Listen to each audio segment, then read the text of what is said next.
अस्सलाम वालेकुम friends, welcome back to my channel. औलाद के लिए रमज़ानुल मुबारक का आज का ये वजीफ़ा बहुत ही पावरफुल और ख़ास है। जो औरत भी ये वजीफ़ा करेगी इंशाल्लाह ताला 2 हफ्तों में ही उसकी रिपोर्ट पॉजिटिव आएगी और अल्लाह पाक उसे ज़िंदगी वाली औलाद अता फ़रमाएगा।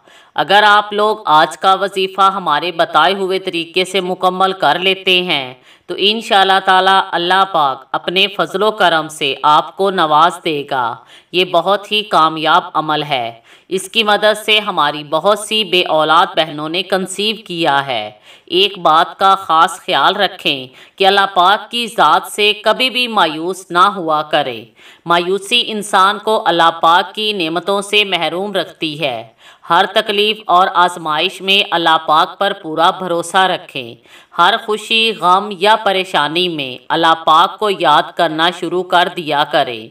जो अल्लाह पाक के साथ शुक्रगुजारी और सब्र के साथ जुड़े रहते हैं अल्लाह पाक उनको बहुत पसंद करता है। जब एक बंदा इंतहाई खलूस, आजिज़ी और इनकसारी के साथ अल्लाह पाक से दुआ करता है तो हो ही नहीं सकता कि उसकी मुराद पूरी ना हो। अल्लाह पाक उसे ज़रूर अता फरमाता है। याद रखें कि दुआ तकदीर के लिखे को भी टाल सकती है। अल्लाह पाक की बारगाह में दुआ है कि अल्लाह पाक इस माह मुबारक की बरकत से तमाम बे औलाद औरतों को औलाद की नेमत से नवाज दे। ये वजीफ़ा बे औलाद लोगों के लिए अक्सीर है।